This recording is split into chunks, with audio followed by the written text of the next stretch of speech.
It's over. The Philadelphia Eagles have won Super Bowl 59.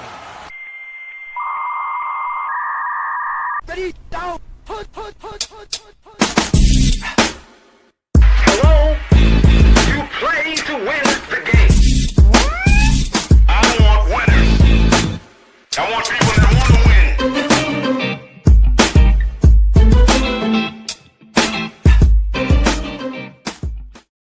What's going on, everybody? Welcome in to a special edition of the Playcall Sheet.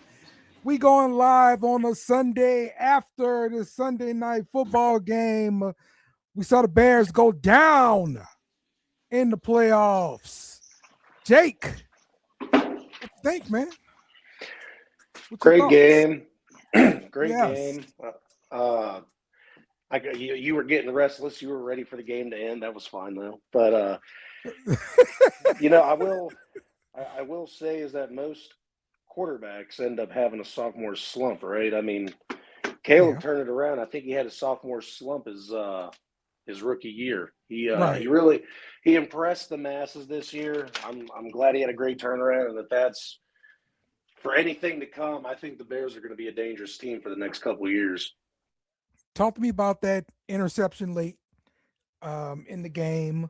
Caleb Williams trying to go to DJ Moore. DJ Moore, he quits on a route, but the pass, the decision, the pass. Give me your thoughts. I mean, this is a game to get to the NFC Championship. You gotta go all out. If they would have completed that pass, they would have been in field goal range. It would have been game over. DJ Moore did quit on that route. They did that same play twice, and DJ Moore's made that play. And for whatever reason, in the most important moment of his career, possibly, you quit on the route. And not only did you quit on the route, you didn't even try to make it hard for the defensive back to catch the ball. He got to roll around and make it. If you're a wide receiver, you're trying to break that up so it's just an incompletion. He gave up on the route and didn't even try to make a defensive play on it. Yeah. I'm not going to say bad play calling, maybe a bad decision to try to throw that, but yes, if it's worked in the past, I see why he tried. So this is my problem with it. It's first and 10 at the 50 if I'm correct. Second and 8, but you're at the you're in plus territory. You're in control. They're right at center field. If not, they're right. I think they're on their side at like the 48. So that's why I question the decision making here.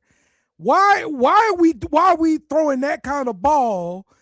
The man clearly covered, but he still threw it flat. When the ball, if he gonna throw it, it need to go deep. He need to go behind the defender and not flat. Yeah, do what Duty normally does and overthrow the shit. Yes. Because if he can't make it, the one thing Caleb's good at doing is making sure it gets over everybody's head so that no one can make a play on it. Isn't he out the pocket at this point too when he throws his ball? Yeah, I think he veered a little bit to the left. Yes. Okay. Why we throw this ball? That's what I go back to. It's decision making for me. Like I said earlier, in my opinion, they had done this same exact play twice in this game, and DJ Moore's made the play and made it work. For whatever reason, he gave up on the route. And again, if you know that's happening, and if that DB's wrestling to try to even catch the ball, most wide receivers go out there and they're swiping to make sure they can't catch it. DJ Moore gave up on the whole play. That was the problem. Okay. Well, I know you concur with that sentiment. It was DJ Moore's fault. I think it's both players' fault. But okay. Yeah, you can't give up on your QB like that. Okay. Because if that's the case, you basically say he got to be perfect. Because whenever he make a mistake, I'm not there to help him. Like next time, that's not football. But my thing goes back to it was 2nd and 8. You at the plus territory. You're in control. All you got to do is get a field goal to win this game. Why are we doing what we're doing? Well, because it was working halfway up the field, and they were taking shots like They were making plays. They were making things work. My thing is this. You know me, Dale. I always am going to ride with do with what got you there. I don't like getting in a position of winning or getting in a position where you can advance and suddenly you become a different team or a different coach. Or I don't like that. Play how you got there. And this is what they do. This is Ben Johnson comes from what camp? Matt, I'm sorry, Dan Campbell, not Matt Campbell. Dan Campbell. Dan Campbell. and my number one line for Dan Campbell is, you do what got you there. And it's the same for Ben Johnson. I have no problem with the play calling. I have no problem with any of that. You just got to, here's the thing. The one thing I notice about Caleb is that he is, and we don't usually call him this or look at it this way because he is really good, but he is a gunslinger, y'all. He is always ready to make pew, pew, pew, pew. He's always ready to make a play. And think about the teams he's played on. He didn't go to Alabama. He went to Oklahoma first, right? Or did he go to USC first? Yeah, Oklahoma first, then moved to USC. First, yeah. Right. Neither of those schools are they have history, but they're not powerhouse schools. It's not schools that are going to be loaded up like Ohio State or Bama or Georgia. They're not going to be loaded up, or LSU. They're not going to be loaded up like that. He's always been the guy. He's always entered every game wearing a cape in his mind. That's all. And he's still young. That's a hard thing to train out of a guy. Yeah. So that gunslinger mentality, you've got to. I think you got to reel that in when the game's on the line and you're in plus territory. You got the game in control. It's no need for the cape. Like throw the crap out of bounds, get the third down. I get it, but that's not how these guys get to where they get to by thinking that way. Yeah. It's not how they get there. You are who you are. Like, don't get me wrong. Again, I don't like changing in the moments. I like being smarter. Yes. Okay. But that's what I'm saying. Everything before that is working, right? It's all working. They were driving the hell out that ball, yes. So then why are we suddenly going to be playing conservative? Why? Because the game's in hand? Like, no, that's how we play. Okay. And I've gotten to that same argument with Will before, especially with the Lions and Dan Campbell, and saying, why would he not just go for the points or do this and go for it? And his exact words, you play the same way that got you there. So, and you dance with who you brought. Exactly. That's how I've always said it. You dance with who you brought. I got you. You don't leave the prom with some other girl. Let's talk about the Rams side of things. Matthew Stafford passed for 258, look like 228, whatever the hell that number is. 258. There we go. Is that what we doing? Listen, your boy getting old now. But I thought he handled his business. Puka Nacua, he showed up big at some times, but he spread the ball around. Like it was an old Patriots kind of game. Spread the ball around.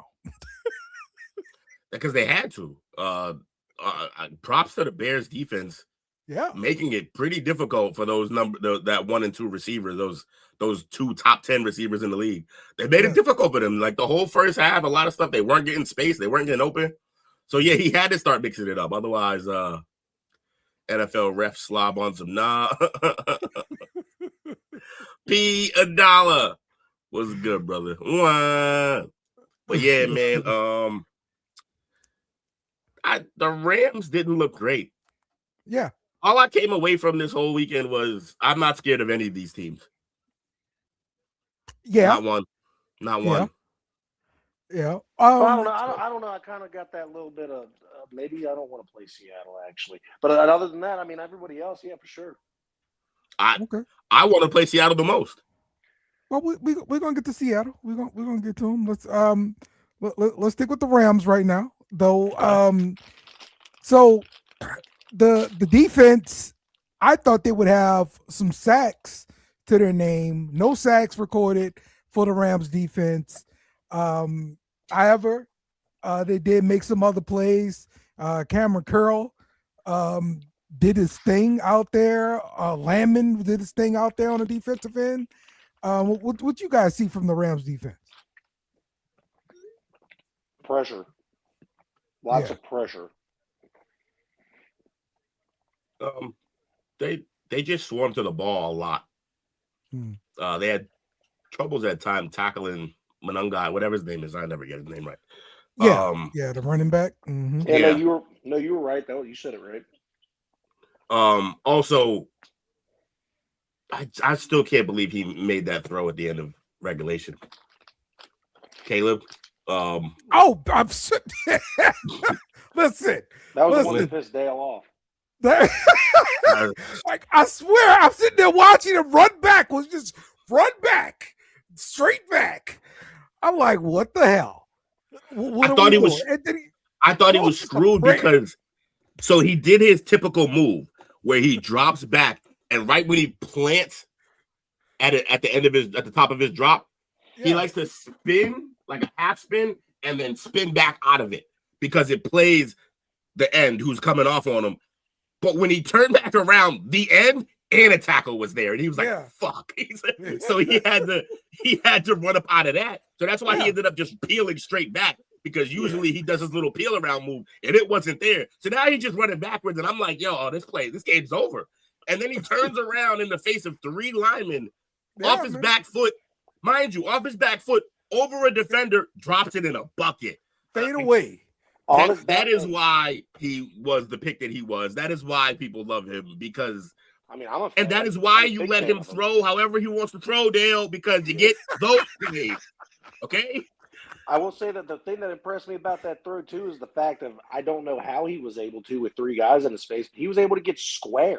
He was able to get squared up. Last second he squared. Last second he squared, but like still didn't get to step into anything. He just that's pure arm right there. Pure arm. And it was a fadeaway. Crazy. And for that moment too, I'm like, oh yeah, Loveland's about to look great again. But I forgot he got hurt and he was sitting on the sideline. It was fucking Komet that made the catch. Yeah, right. Right. Oh no, that's why he caught it because it was Komet. Loveland would have dropped it. He dropped fucking everything today. Awful. But I was excited. This was actually probably of this weekend, probably my favorite play, or not my favorite play, my favorite game of the weekend. I know the Patriots played, but I mean, it was such a sloppy game. It was hard to watch. But defensive chess match, and it was great. But before, I know you're going to get into that, Dale. We're not going to move.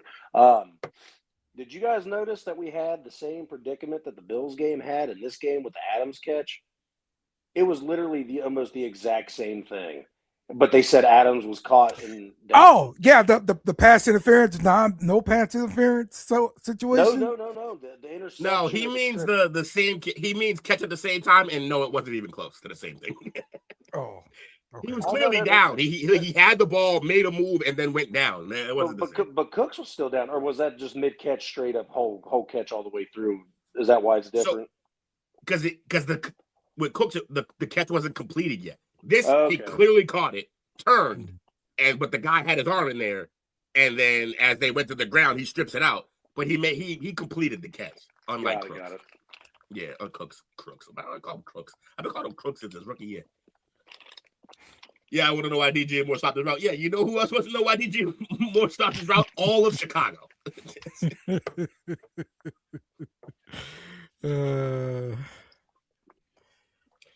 Cooks was down, but he didn't. You can't say that he had possession because they both had possession. My only problem with the Cooks play is that I was always taught that the tie goes to the receiver, and that was clearly a tie. Mm-hmm. So Cook should have got. I think Cook should have got the catch, or just no. I think it should have been incomplete. Again, as the New England fan that I am, and how much I disdain Josh Allen, I didn't want him to lose like that. that was bull. Yeah, I mean, I'm glad he lost. Let's go to that game. We're talking Buffalo Bills 30, the Denver Broncos 33. There were controversy regarding officiating, right? So they called pass interference one way, didn't call it the other way, moved forward real quick, and everything like that, we thought the officials, weren't as fair on both sides. Do you guys agree? I don't know if I saw it as lopsided as I just saw bad officiating. Okay. But I will say, yeah, I think they missed one of the PIs. They also made up for it in another bullshit scenario. But like I said, like you can make up calls. You can, it works in the NBA, kind of. NFL, it doesn't work as much because you can't quantify what a play would mean. You can't like this play would have went for 40, but it was a PI or whatever. And now we give it back to him on like a holding 10 yards. Like that's 30 yards difference and maybe a touchdown. We don't know. So, yeah. But I think they made it up later. But yeah, officiating just was. Look, I think it's hard to officiate. And I think sports gambling now makes every time a bad call is made, we're like, oh, there it is. Oh yeah. There it is. Vegas. Oh yeah. The fix is in. It's Vegas. They made the call. Like, yeah, it's not really. But as we know, though, and I think we say it about another sport more than football because the refs interject themselves way too much in football. But you never want to leave the hands of the game into the official. Right. Get a lead. Keep a lead. Play better defense. Don't let the refs interfere in the game. But the problem is, the refs like to interject themselves way too much in the sport of football. I don't see that as much in the NBA. Definitely not in the NHL. Oh no! It's way worse in the NBA. Actually, is it? It's so much worse. And then baseball, you really don't get a chance because they're all cameras now. So true. Well, baseball had that problem, but only behind the plate for years, and it's still kind of a problem. But they're trying to fix it. It's going to be fixed whenever they get all the computers in complete. Oh, yeah. But baseball's about to get rid of their umpires and everything. It's going to be nothing. We were younger, but we watched a no-hit like. Yeah. Remember Jim Joyce? Mm-hmm. Crazy. But all right. Dale, you're asking us the questions, but I want to ask you a question. Okay. In the Cook situation, what was your opinion on it? What did you think? So are you talking about the PI deep? Because I mean, I thought it was. No, I I'm thought talking, it was I'm okay. talking about the fumble strip, interception, fumble recovery. I don't know what the hell ended up being the call when they were fighting. It ended up being an interception. Interception. Oh. Yes. Yeah, I mean, I always thought the tie goes to the receiver. Yeah, that's it. Yeah. Weird play. I look. A lot of people are giving Josh Allen some shit today, but truth is, he put up 30 on the best defense in the league. Yep. With Shakir as his number one guy. That's what he did. Yeah. And his defense gave up 33. Yeah. Well, we know the defense is going to give up points, anyway, in yards. And right. Stuff. That's what they've been doing. And it's of my opinion that when a quarterback of his caliber has to play with that sort of uphill battle, you're going to end up turning the ball over sometimes. Because we're talking about the cape. You're throwing the cape on, and unlike a lot of other quarterbacks, he has to don that cape every time he's on the field. Mm-hmm. That's the type of team he has around him. He has to. And if you really think about it, the only other real big help that Josh Allen has is James Cook's. And James Cook did put up 117 yards, but when you're playing close, you have to throw the ball. James Cook can't be your only weapon. Yeah, they just need him. And Shakir had a solid game with some solid moments. I wanted to point this out. Also, Allen had a rough game. I'm not just excusing his play. Allen had a rough game because it wasn't just about the interceptions. He missed open guys a couple times. But what I did notice is for the last 3 weeks, not just this week, but for the last 3 weeks, he hasn't incompleted a single pass when passing to Shakir, which tells me when he has a guy he can trust, he hits him. Mm-hmm. So I feel like he's having problems with these other receivers. They're not going to move Coleman, but I don't think anyone else in there's job safe in the receiver room. Coleman might stick around because he's still young on a rookie contract. Why not keep him and see if he can turn out to be in? Well, he only trusts one other guy on that offense too, and it's Kincaid. You still got Kincaid. You still got Knox. He hits Kincaid. He hits Knox. I don't feel he trusts them yet. Still don't feel it because I still don't believe it because I've seen plays where he could either try or but he plays it safe with them because I don't know that he trusts them. The only guy that he barely misses passes to Shakir. Why is that? Is Shakir some world beater? It's got to be a trust thing. It has to be, because Shakir is he's barely a number one in this league on most teams, and yet he 3 weeks of no incomplete passes when he throws in that direction. All right, But Pete you can't throw it in his says direction. Josh lost the game with the fumble before the half ended. Secure the ball. Or block for the motherfucker. Like, why is he running for his life every play? Also, this is another thing that it's a big pet peeve. That it's becoming an even bigger pet peeve of mine. This idea that every single interception and every single fumble by a quarterback is only the quarterback's fault. This is madness. This is madness. There's more of a story that goes along with it. Honestly, I agree with that. Now, is there guys who hold the ball too long? Oh, for sure. Is Yeah. Josh Allen one of them? Oh, yes, he Yes. is. For sure. That's not why these fumbles happen, though. Like, we're watching free runners run at him. Free runners. And, yeah, sometimes he's going to fumble because he's trying to make a play. And you know how it goes. Like, cool. He escapes. You know how many of those free runners he escapes?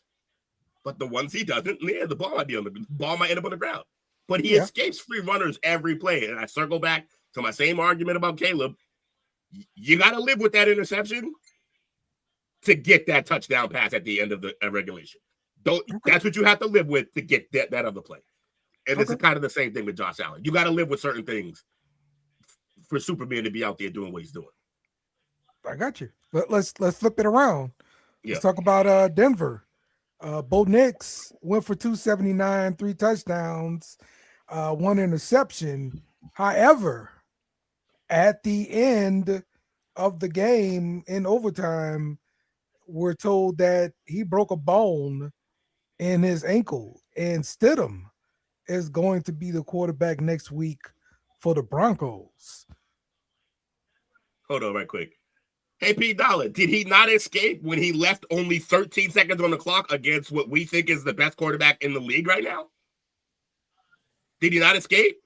Or did his defense cough up a field goal range to Patrick Mahomes with 13 seconds? I'm just saying.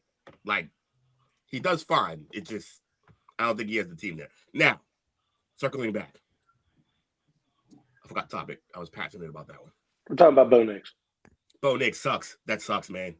That sucks to get hurt. Like, you win the playoff game, and in the second to last play, he gets hurt, done for the season. Now you got to deal with the Patriots coming in to mile high, and you're starting Stidham, our old lackey that we didn't want.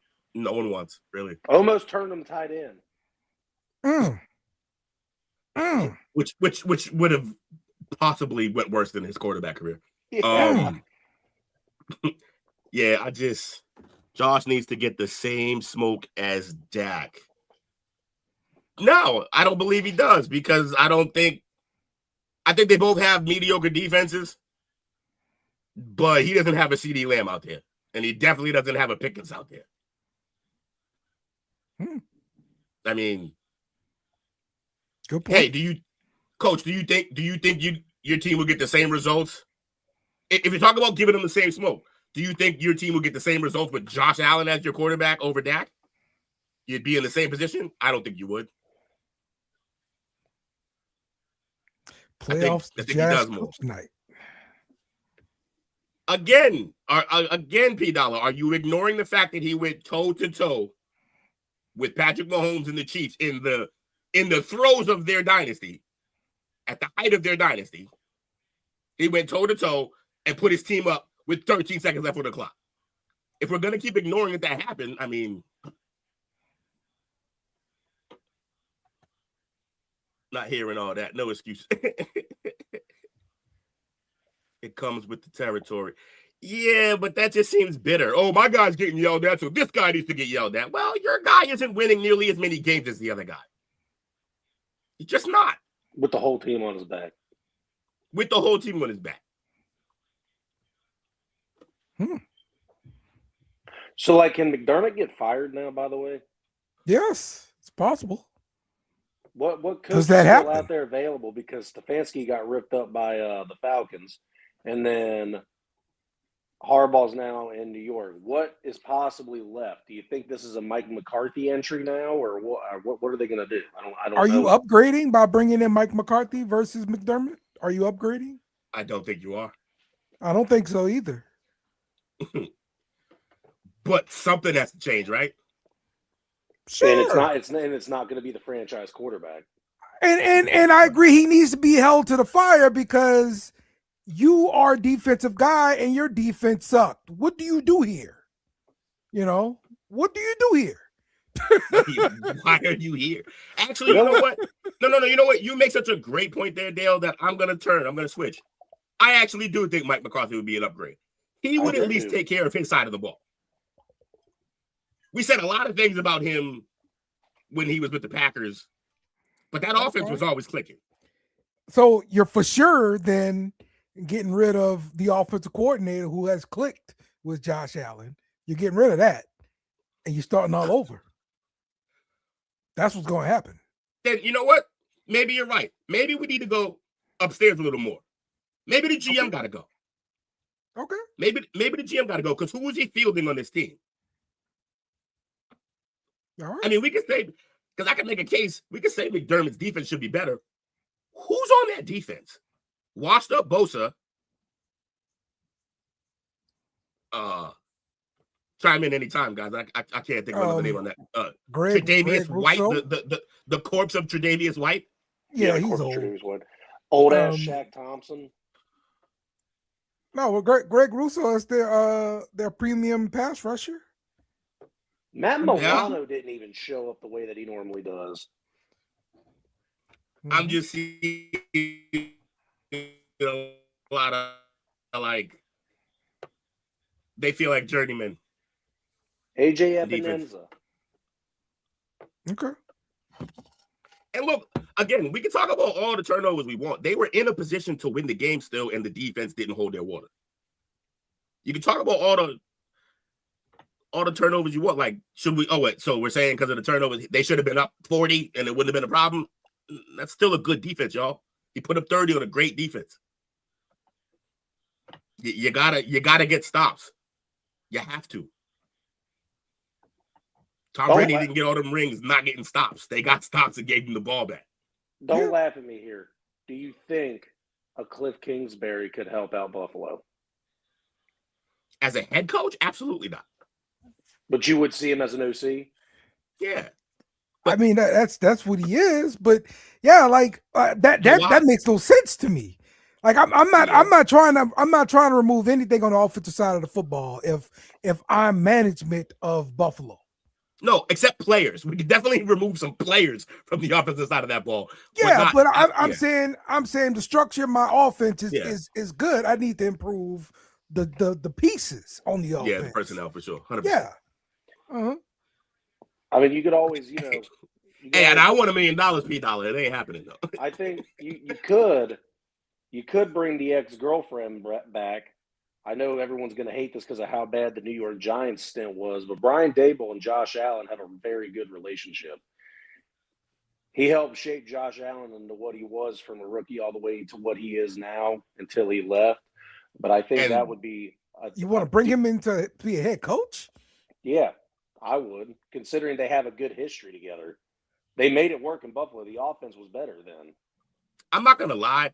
I'm not a giant Daboll fan, but I will say this. There was a noticeable little drop-off when he left for Josh Allen and his production and the way he played, like his efficiency. And then the other part I would say is this. Daboll looked bad a lot in New York. But there's two reasons I can point to why that may have been. That don't necessarily mean it was poor coaching. One of those things is anytime you're the coach in New York, it's a problem. If you're not can win in what was his name? The coach who won the bowl with the Giants. Two of them against us. Coughlin. They fucking hated Coughlin. Because he was an asshole. Really? That's fine. But guess what? They hated Coughlin. You could be an asshole. Hey, guess what? Guess what Daboll is? a grumpy asshole. So Sure. So you get paid in a certain way. And the other thing is, please tell me how that roster looked his entire time there. Okay. But They did have Diggs then. Sell this to me, Mr. Bills fan, who comes out here and freezes his ass off and shovels snow to watch this game. You're going to fire McDermott and you're going to bring in Brian Daboll. Sell me. Yeah. Sell you. He's been here before. He's been here before. And some of Josh Allen's best years were with him. And our offense needs work. And what is Daboll? An offensive guy. That's another guy that I think will take care of his side of the ball. Your offensive coordinator literally getting just last year was getting head coaching interviews. And how about this y'all year? Want to move on from this offense. Oh my God. How about this year? That's cool. Hey, I like it. Look, you got to make changes if it's not working. It's not working. I'm just saying Bill Belichick can do the funniest thing. I'm just kidding. Oh, wild. Oh, that would be fucking phenomenal. No. Not the second part of TB12 and Gronk, those dinosaurs, but the first part of Bill going back to New York. And it's not the New York that they want him to go to either. Fuck the Jets, man. Fuck the Jets, but he was on the Giants staff already before. He won two Bowls. He was. You're right. Yeah. And then he played the Jets. But I think going to Buffalo so he can continue to mess with the Jets and then to have a chance to go against the Patriots again while you also have Josh Allen as your quarterback and a guy that can fix your defense, that'd be a little insane, just saying. All right, enough Buffalo. Denver. Denver won. You brought it up. Denver won. How can they win next week? They can't. Move on. Topic over. They can't move on. No. The only way they can win with Stidham is if they get the running game really going. Okay. And keep us off the field. And then let that defense win in the game. But the defense might have to score. Like they might have to score points. I'm just saying, look, I'm not gonna live in the smoke and mirrors world. I'm a very realistic Patriots fan. I've said every week since week 13, even though we've been winning, I'm like, we're still in a rebuild. One guy goes down and we might be fucked. But this is the best defense in the NFL we're going against. And we've seen how Drake's looked against the second best defense. It wasn't miserable. They put up 21 points offensively. The one other score was by the defense. All right, hold on. We're going to get to the Patriots again. No. That's the last one. All right. I will say this. If all Stidham has to do is not shit the bed, because I want to be very clear here. The drop-off from Bo Nix to Stidham, it's not crazy. Yes, sir. Bo Nix is better, but it's not a crazy drop-off. Okay. Just not. I know that had some Patriots in it, Dale, but hold on. I got to finish that statement. This is a carried heavily Denver defensive team, but it's Sean Payton, and he's going to have the backup ready, whether it's Jarrett Stidham or Eston Stick or whatever his name is. It don't matter. He's going to go in there, and all he's got to do is be a game manager. And I think Stidham can handle that.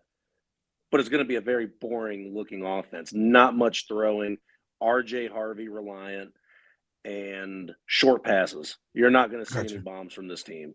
But I do think Sean Payton is obviously a very good coach, and I think he's going to have the guy that plays behind Bo ready to go. Oh, it's Ellinger, the other backup? Stidham and Ellinger, man. I couldn't think of any other backup career. Coach, I couldn't think of any other backup quarterback name, so I just said Eston Stick for fun.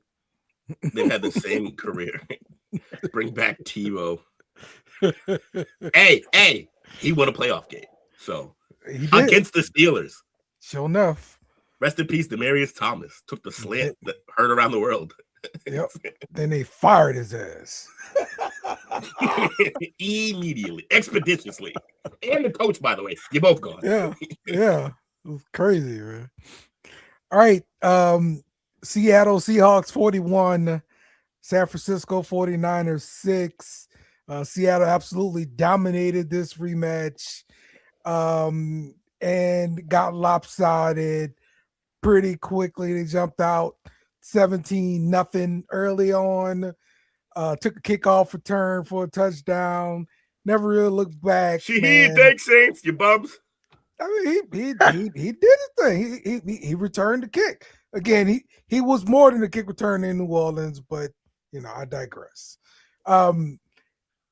What you guys think of the performance here by Seattle?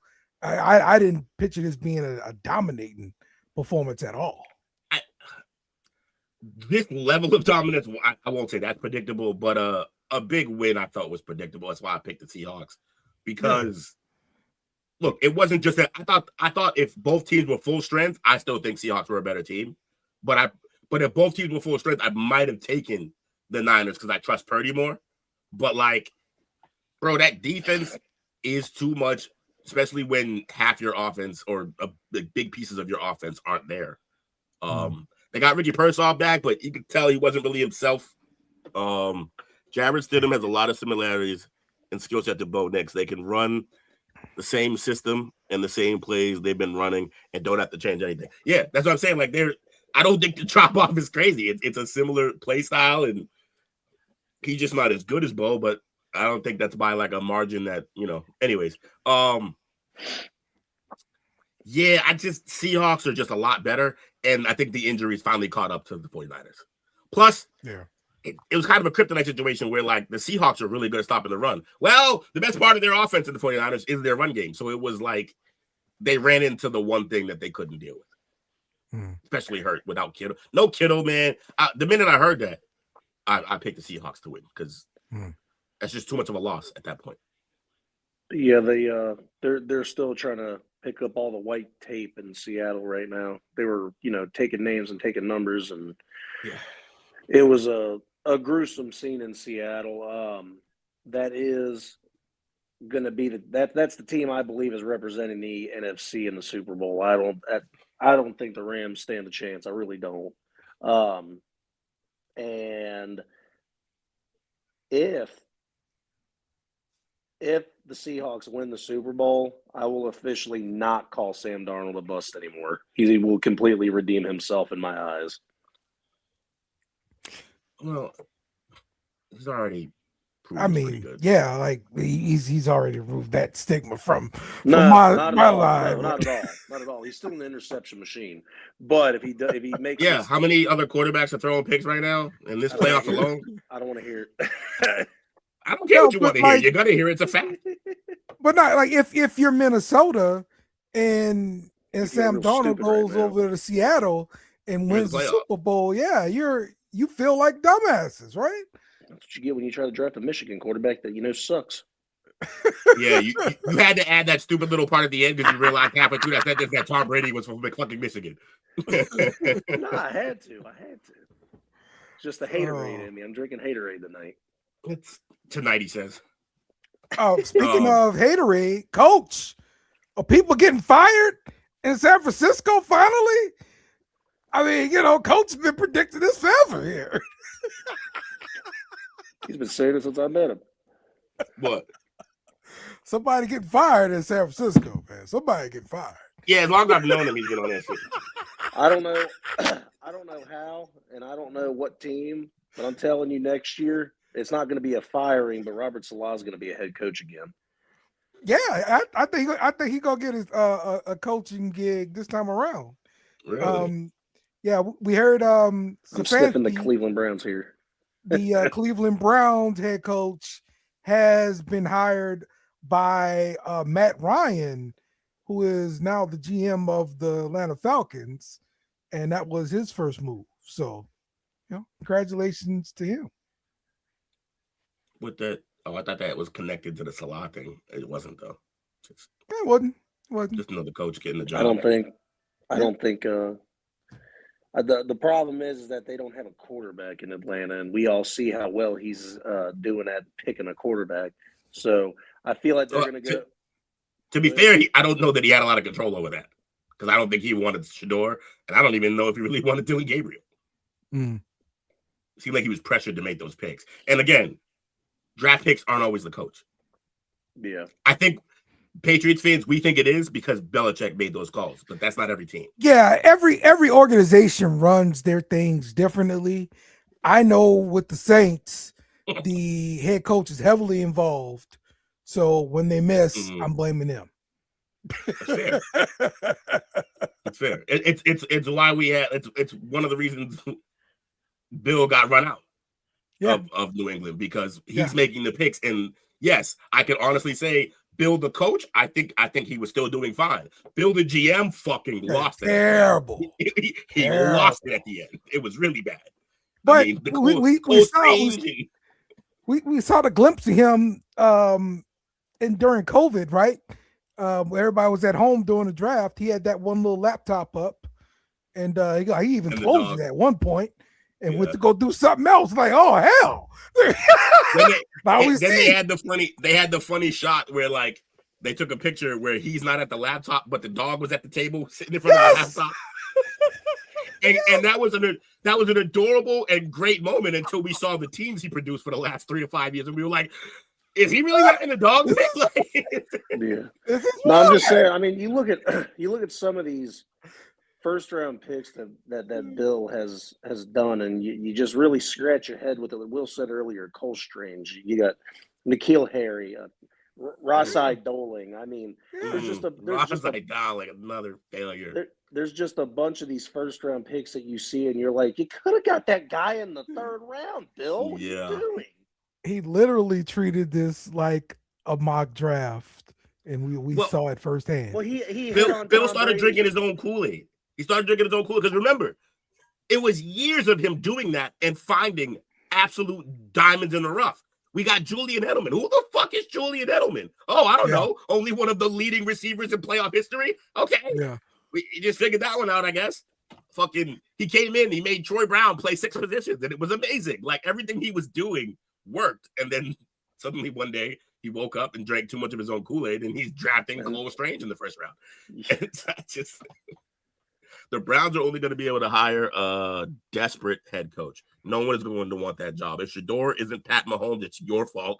If you have to bench Shador, it's personal. It's toxic. Oh, yeah, that is true.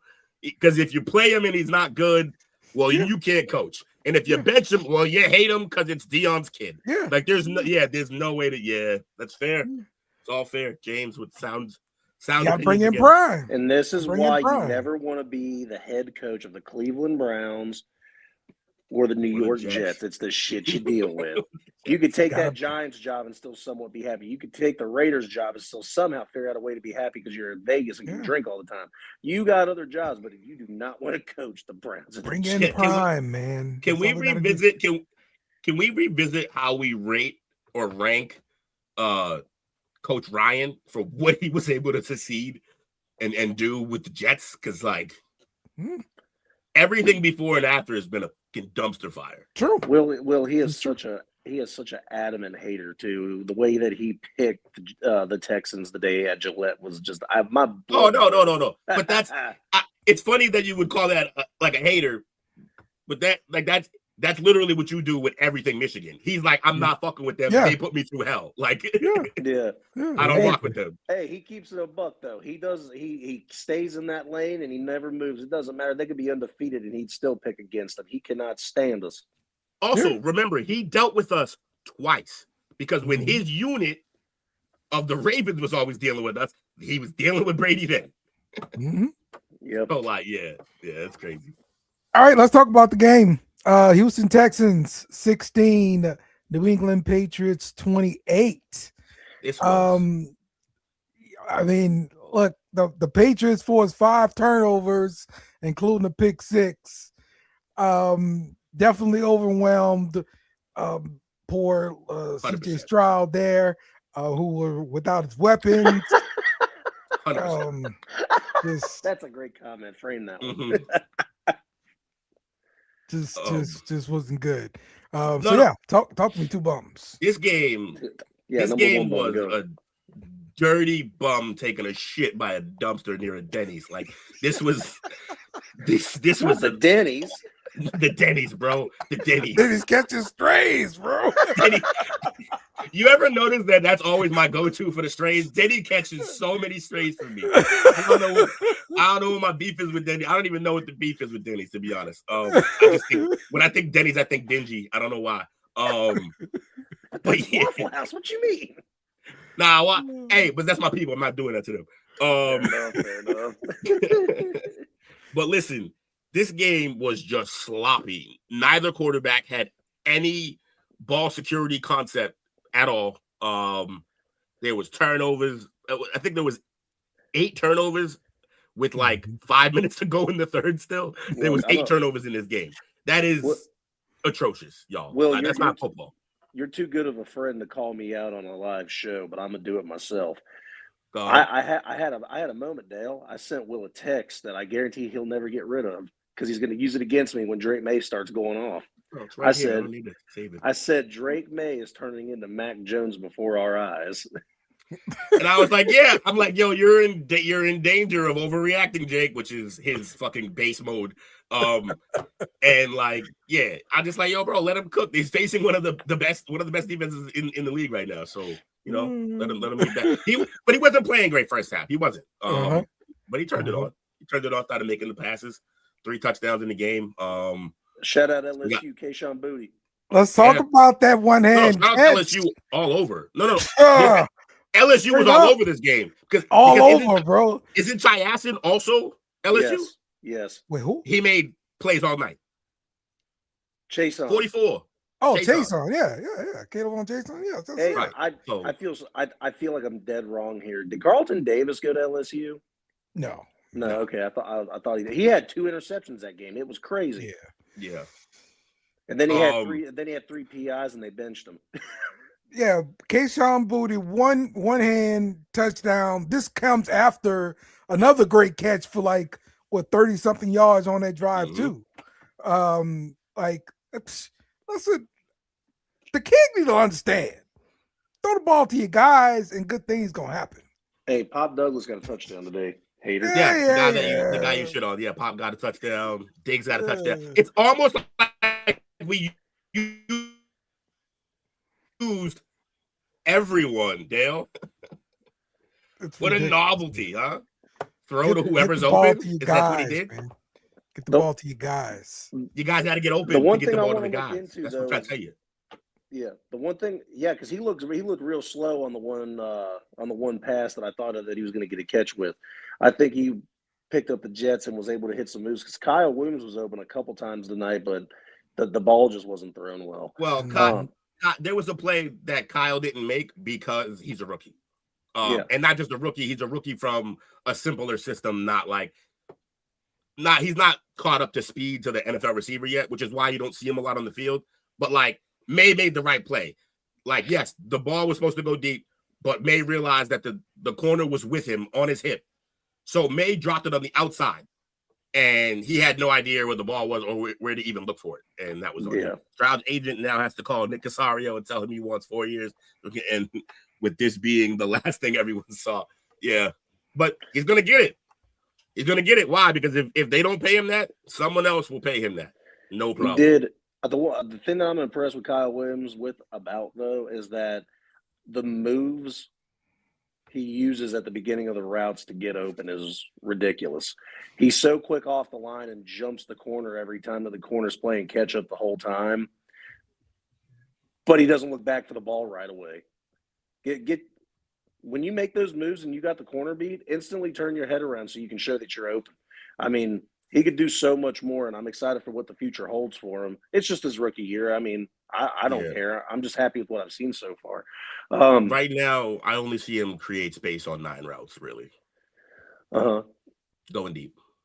I also I love this defense, man. This is one of my favorite Patriots defense. We have 3 outstanding linebackers in Spillane, Gibbons, and Ellis. Ellis really came out of nowhere. We got him from Philly, and he's hard hitting, and he's in every play. Milton's outstanding. Chason and Harold Landry came back from his concussion. Gonzo looked great. Carlton Davis looked good until those 3 PI calls. And our safeties, I didn't even realize Woodson and Hawkins, I think they're both rookies, and they're out there doing their thing. I mean, The Hawkins defense is older. Woodson's rookie, though, yes. Yeah, they're so it's just fast and in your face. And I understand that people want to call it a sloppy game because of the turnovers. No, the defense has just ran this entire game. Both sides, Houston and New England, both defenses are elite. And that's what happens when you get two elite defenses. Houston's got a great pass rush. That's why Maye fumbled so much. He does. We've got great safeties, and Houston also made some mistakes that made those interceptions possible, but we're still, picking it off because we have a great defensive line that gets up in the quarterback's face right away. Dale, you're always so patient, but you weren't patient here. If you had let me go, I was going to tell you. I do think Stroud should get a bit of a pass for this game. A couple of those picks weren't even him at all. And also, he was running for his life the entire game. You got to fix that line. And his number one receiver's out. The next guy up is Christian Kirk, journeyman for a reason. Like, the running game is basically non-existent.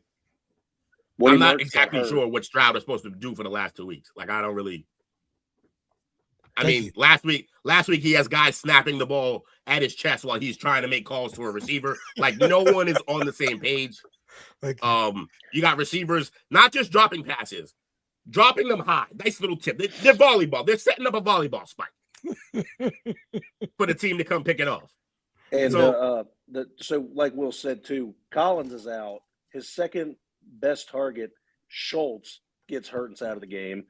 And then Cade Stover goes down, and they're playing with their third string tight end. Their left tackle their right tackle was already out. Their left tackle got hurt during the game. Woody Marks, go ahead. Fun fact: he got his third string tight end hurt as well. Did he really? He threw a terrible low and behind ball, and his tight end is third string. He's like, I'm out here trying to help the team. I gotta make you. So he reaches back for it. I think he might have tore his ACL. So, oh no, that was Cade Stover. That was Cade Stover. Harrison Bryant. Was that the Stover one? Okay, I thought that. Yeah. Okay, I thought that was the third guy in. Okay, Stover. So he got Stover killed. Yeah. And also during the game, Woody Marks did get hurt himself, and so he wasn't 100% even when he came back. He missed some throws in this game, but again, like I said, he's throwing to second, third, fourth stringers with no line in front of him. What happened? Tomato cans, you say? Basically. Here's the other thing. That line, did you see how many times we were putting pressure on him? Mm-hmm. You guys all realize we don't have a great pass rush, right? We looked amazing today. Amazing. Why? Because that's how bad that line is. Mm-hmm. So, and no running game. We know you got to pass. We know you got to pass. You'll give it to Marks. Who you passing to? And then who? So, yeah, I'm not going to give him a shell of himself, Nick Chubb. Yeah, no. But I'll tell you this, though.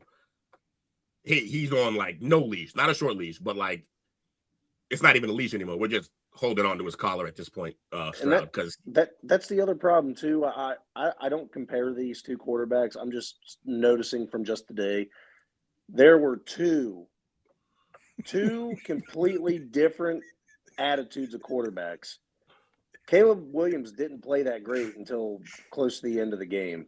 But his chin was up, and he's constantly going forward trying to get better. C.J. Stroud had his head down, and he looked defeated the entire game. Yeah, because Stroud's smart enough to know what's going to happen. I mean, that's how the Bears play football. That is true. How to play, and also you also got to realize Caleb knows at every time he snaps the ball, he's got weapons out there. His line isn't garbage anymore. He got a running game behind him, and his defense may give up some yards, but they also create turnovers, give him the ball back. They led the league in turnovers this year. They're in very different situations. Who? Stroud's defense did that too. Stroud's defense is good. Don't get me wrong, it's great. But they didn't get as many turnovers as Bears give you the ball back. It's not just being a great defense. They give you the ball back. Yeah. Yeah. And then once you get the ball back, who you throwing to? We couldn't name two guys that Stroud was throwing to. We can name a bunch of solid guys that Caleb's throwing to. But Caleb's better. Let's be clear. Caleb's better. It's not a question. Mm-hmm. Yeah. But he's also in a better situation. Yes. He said, wipe your sleep now. Fuck you. Say it with your chest. Also, James said that offensive line would give David Carr PTSD flashback. I thought about it at halftime. Like, yeah, I bet you David turned this game off. Like, he can't watch this shit. It's just, this is watching your worst like nightmare that you're past. Yeah. Shout out to our Patriots, man. We played a messy game, but played a great defensive game, and we got the job done. I just love how this team plays, honestly. I mean, but seriously though, like you can't like be happier for your opponent next week. Like, this is their quarterback. Look, I already made this saying. I already talked about it earlier. Sean Payton is not a schlub coach. No, he's going to have Stidham ready to go. I'm not looking past it. You can't look past the next week. That's how you lose. The Broncos, head up, is the best defense in the league. Their defensive line is probably their weakest point. Their linebackers and secondary are fantastic. So we can get Drake a little bit of protection, but he's got to be able to make the throws and smart reads. He's got to stop Benito. They got to stop Benito, because if I was Denver, I'd be watching film all week saying we're gonna attack the rookie with Benito. Mm-hmm. That's what I'd be doing. Yo, because he was okay with Hunter. He had zero answers for Willie Anderson today.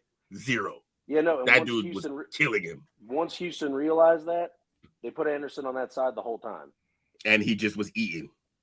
Mm-hmm. Yeah. So, but no, I'm not looking past it. I don't think we're Super Bowl bound yet. We gotta go to Mile High, which is already a tough. I do. Fuck the Broncos. But it is tough for us to win in Denver. It's going to be difficult. And if they have as good of a run defense as they did today, I think we're fine.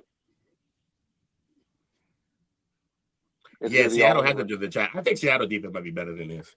But I think statistically, Denver was the best defense in the league this year. I'm not 100% sure, but give me Seattle defense right now over them, at least the way they're playing right now.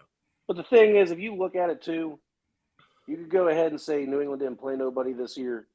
But to get to where we got to go, we went against a very good defense in the Chargers, who had Khalil Mack destroying Will Campbell. Then you go against top 3 defense in Houston. And then you got to go against Broncos now, who had statistically the best defense. And if they can beat them and go to the Super Bowl with who I think they're going to go against in Seattle, you now have to go against another top 3 defense in the league. Don't give me the bullshit about a weak schedule or no bullshit when we can do this. But New England's for real. The critics will say that yes, we played the Chargers, but also that line is the worst in the league. We've had fun. It's a lucky run. Like, take it, but who cares? But I don't think. No, that's the thing. I don't think Dale. I don't think it's a lucky run though, because we're going against legit defenses. I do because you've got to play a backup quarterback next week. Right. The game isn't played against just defenses, Jake. It's a big part when your offense ain't doing nothing and you're relying on your own defense. You got to play against C.J. Stroud with a decimated offense. Like, bro, like it's lucky. Justin Herbert and now backup quarterback. Look, I get it, but if we get to the Super Bowl and have to play Seattle with everything that they got, we can beat them. Maybe win number 7. They can't say shit. They can't say the one last thing they can say. He beat Sam Darnold. That's what I would say if I was against us. He completes the full horseman of bullshit that we got lucky with. Look, y'all mofos ain't gonna take it away from us. Playing in the NFL playoffs is a very hard thing to do. Why do you think the Saints ain't never there? Hey, but you can't be mad because I've heard you say bubble championship to Took before. You take that away from him. I always say that because he don't shut up about it. Man, I'm saying it's lucky, and who cares? In my opinion, winning in sports requires some luck. I saw my LSU Tigers win the baseball championship with somebody screwing up a freaking routine play. I saw somebody screw up in like the championship game and another routine play. Like it happens, bro. Luck just happens. No, every championship has a bit of luck. We've had a lot more than a lot of championships if we get there. But I don't want to count them chickens before they hatch. I will say this though. There's the blatant difference between me and Jake's fandom. I think everything the haters are saying about this lucky run is 100% true. I just don't give a shit. Like, I truly don't care. Exactly. Sucks for you Exactly. Who guys. cares? Raise a banner. I don't care. Who cares? Raise a banner. And you want to know when I ring stopped caring about shit like bling that? bling. No You know matter when I what. stopped? I can tell y'all the exact moment that I stopped caring about shit like that, Jake. You want to know when? That ring gonna shine bling bling. This is the Celtics championship run a few years ago. But if you get a ring, you get a ring. Now, mind you, they still talk about that with the Celtics, but not as much as they used to, which is exactly the point. Who cares? But the exact moment that I stopped caring about that type of shit was the David Tyree catch. I was like, oh, bullshit happens. That's just how the game goes. Bullshit happens. Nothing I can do about that. Nothing anybody can For do. real, bro. For real, bro. He caught a bubble gum sticky catch to his fucking helmet with one of the most hardest hitting, scariest safeties in the history of the game draped all over him, who decided for some reason, for the one time in his career, to play the ball instead of lighting a man on fire like he normally does. Like, he decided to play the ball. You just can't make shit like that up. You got to deal with it. It comes with the game. Sucks. Yeah, man. It happens, bro. I'll never forget Robbie for that. I'll never forget Robbie. Kill him. Kill him. Put him on a stretcher. He should never play football again. He was up here like this, and you just light him on fire. That's all you got to do. I know when that play happened somewhere, Brian Dawkins was like, are you dead serious? That's crazy. Eli Manning, the living kryptonite of the Patriots. Yeah. All right. Let's talk about what we got coming up tomorrow. And this is college football, the national championship. Miami versus Indiana. Who you got and why? I got the buzzsaw that is Indiana. They're gonna chew. I think they're gonna chew them up. I don't actually think Miami's as good as they've looked. They played well in the moment, so you got to give them the credit for when credit's due. But I just don't think they're actually as good as they've looked, and I think Indiana is as good as they've looked. That defense is crazy. Did you see I don't know if y'all seen the meme. They showed the start. I think it's starting left tackle for. Is it Miami? He's enormous. He's like 6'9", 345, some shit. And then they show the defensive end, Indiana 37, Miami 13. And James, I know you're a Miami Dolphins fan. I can't remember. Are you also? No, you're a Kentucky fan. He likes Kentucky football. Pray for him. He's a Kentucky football guy. I don't know if he likes the U at all, too, though. He might like no the U, one too. Ever. Like, I know. Hold on. Except our co-host's wife. Yeah, that's a fact. But I'm pretty sure she just like, I don't watch Kentucky football. That's crazy. Yeah, no, she's all about that basketball program. Yeah. Football, she's like, did they beat Louisville? No, who cares? My phone keeps trying to tell me the weather. It's terrible. That's still going on. Yo, I've tried everything, guys. There's nothing I can do. Well, Dale's the IT wizard. Bitch Siri's always listening. She's always listening. Oh, you went to Kentucky? Okay. okay.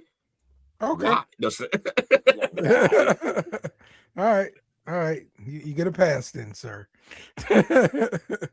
Oh wait, so that's the new rule. You gotta be from there to like I'm a fuck. I mean, look, that's like the only people rooting for him. Like in football.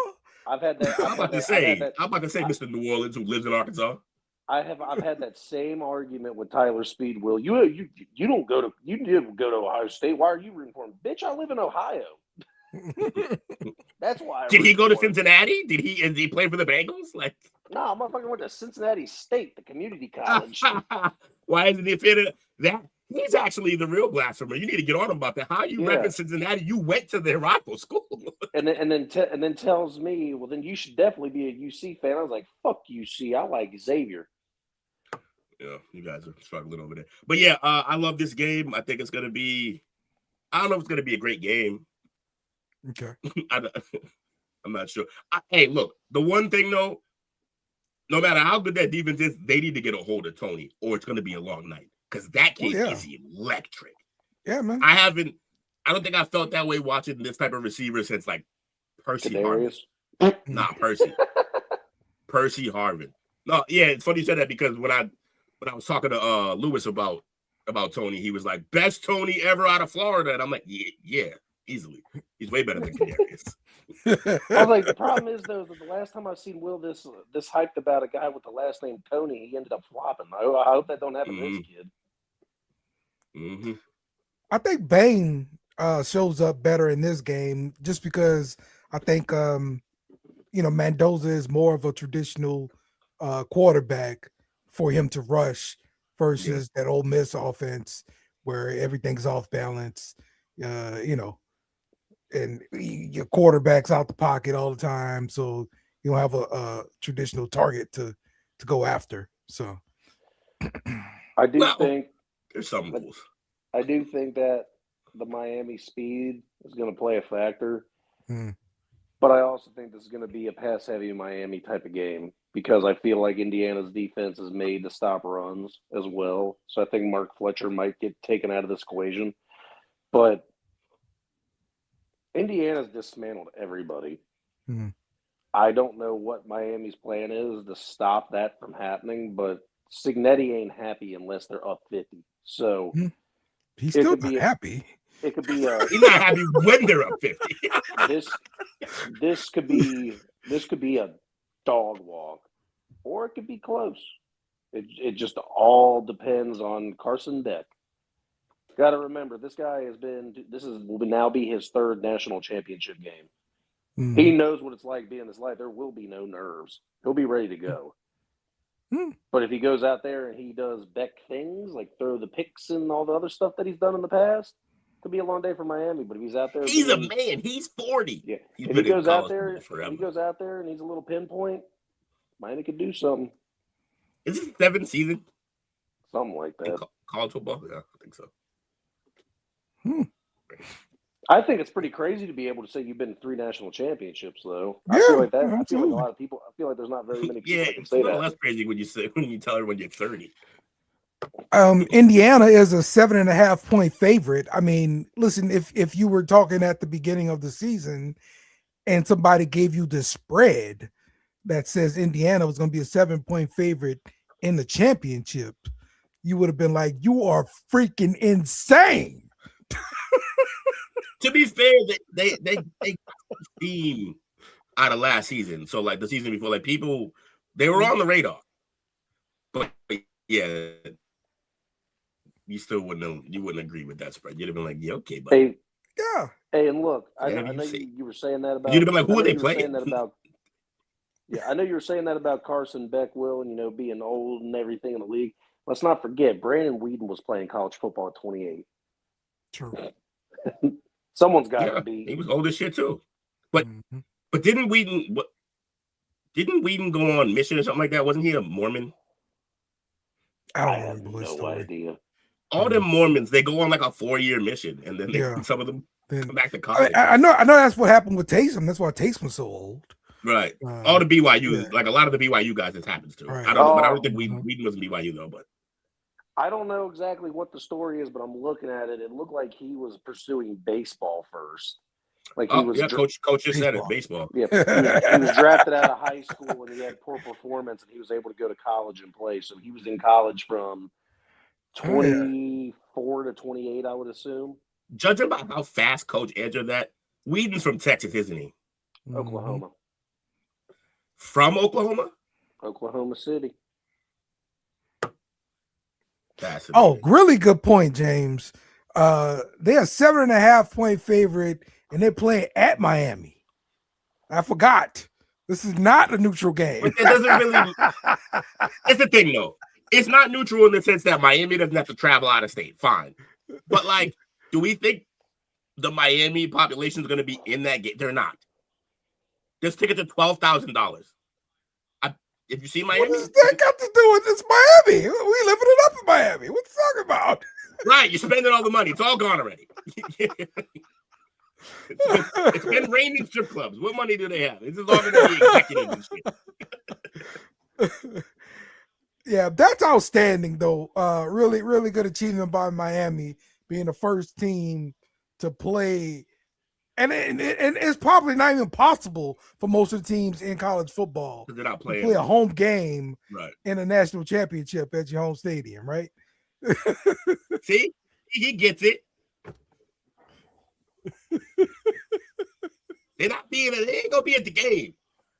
Neither are the Dominicans or the Cubans, which make up a lot of the population. No one in Gary, Indiana can afford those tickets. South Beach residents can. We'll see. All those tickets going to execs and rich people and celebrities. Yeah. So, yeah, with this game, I'm picking Indiana to win for sure. But yeah, I'm curious to see how much home field advantage is going to play a difference in this game. I want to hear the crowd and see if it's going to lean toward Miami.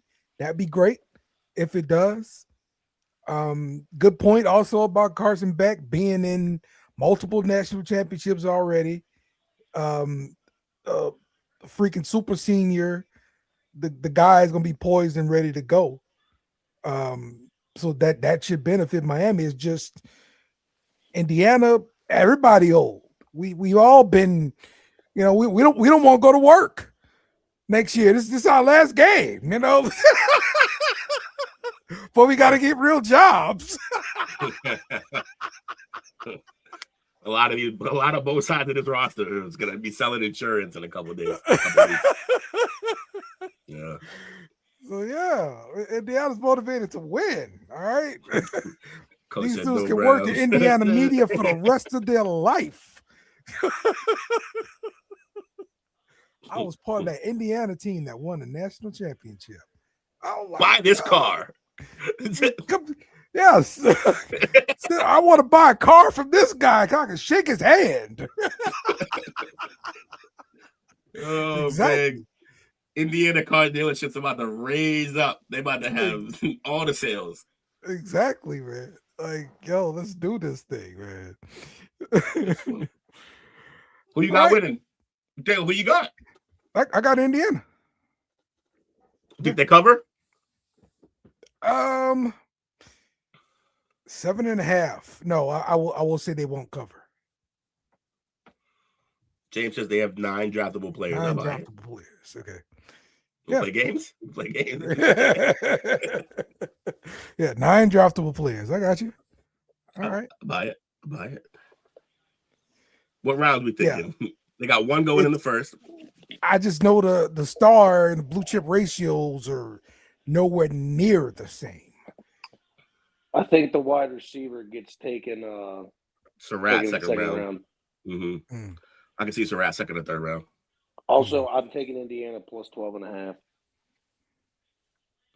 taking it at plus 12? Yeah. Where do you get that line from? The line is minus Indiana minus 7.5. I don't give a fuck. I make my own shit. Also, he did. You can tell he made it up. He did it wrong. Plus 12. Like, what the hell you finding this number at? Because I want to bet. Yeah, plus 12. I said plus 12.5. It doesn't matter. The plus is right. We don't got time to win by.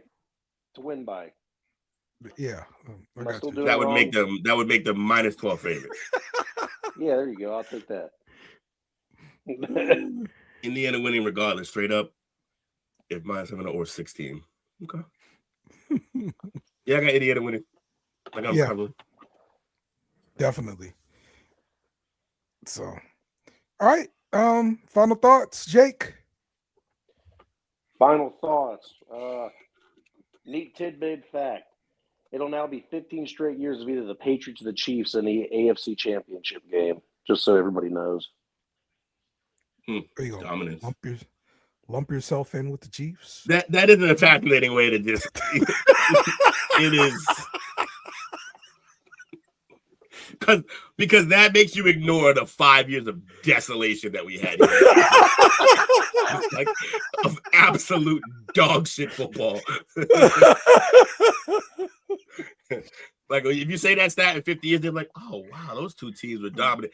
They're not gonna talk about how during one of the like a 5-year stretch, one of those teams was dog shit. And they had this dude named Mac Jones for a little bit. It wasn't really Mac Jones. We just kind of forget that. We act like it's COVID for 5 years, and now we're back. Yeah, it's like the first year in like 5 years that the Chiefs and the Saints have missed the playoffs. Both have missed the playoffs. It's the same exact thing. It's the same exact thing. Man. As long as you can package the stat the right way, it sounds amazing. Like, oh wow. So the Saints and the Chiefs, wow. Yeah. The Saints did no lifting of any side of that couch. Exactly. All right. Will, what you got, man? Shout out to y'all, man. Shout out to my brothers who wasn't here. Took was like, I'm in, and then where's he at? I don't know. I think Took might be talking about trying to do something tomorrow. I don't know what. I gotta do it again. I'm watching Natty tomorrow. So, so am I. Yeah, and I did this because of how bad I wanted tomorrow off. Yes, because I got to get up and work. I got to get up and work at 6 a.m. Oh snap! Oh, I'm off. Mendoza. So he said Mendoza goes round 1, first pick. He said Surratt, second round, 39 pick. Pons, third round, 75th pick. Cooper, third round, 85th pick. Farrell, third round, 90th pick. Fisher, fifth round, 143rd pick. Hendy, 6th, 195, and Kamara, 7th, 220. Huh. Uh-huh. Someone take a picture of that. It'll be saved. Yeah. It'll be in the chat if you go back to this video on YouTube. Yeah, exactly. We watch the game. That's what I'm talking about, Coach. He said, I'm off too. We watching football. But yeah, shout out to the chat. Shout out to you fellas. Shout out to my Patriots. Yeah, man. Congratulations. And shout out to the Hoosiers. Congratulations. Maximize this opportunity while you got it, bro. Here he goes. Why aren't you? You know what's funny? I know your excuse is going to be it's not in conference, but why don't you be like, hey, Indiana, stay in your place the way you do with like. Oh, that's Jake's problem. I knew, I knew he was going to do that. I knew it. That's Jake's problem now. Like, yeah, they got to deal with Signetti every year now. They do. That's your problem. We don't have to deal with Kiffin every year anymore. Nah, give me that. That looks nice. It's shiny. I want it. Buy this for me. That's right, James. Clean your draft schedule, sir. Yeah. He missed last year's draft. We need you this year, James. That's right. You know the problem is everyone feels this way about James when it comes to the draft. So he's a busy guy when the draft time is around. Yeah. I got you. Hey. But so what? Come join us. That's right. All right. Happy MLK Day tomorrow. Mm-hmm.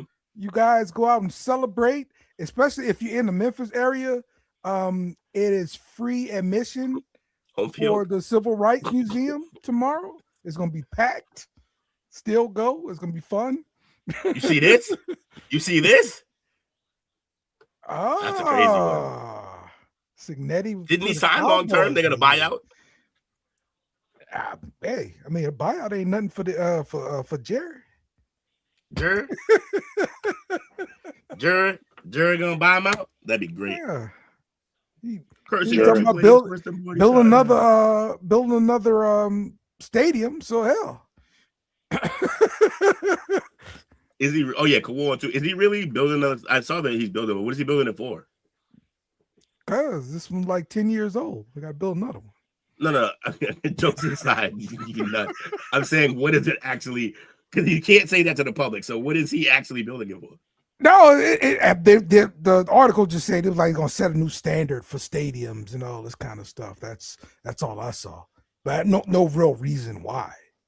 He gonna build another one. He gonna build another stadium that blinds his quarterback. Right. Yeah, they refuse to close that window thing. Like, they won't. They just won't do it. It's nuts. So it's gonna be upgrades to that stadium. Yeah, I gotta get used to it. First thing on the list.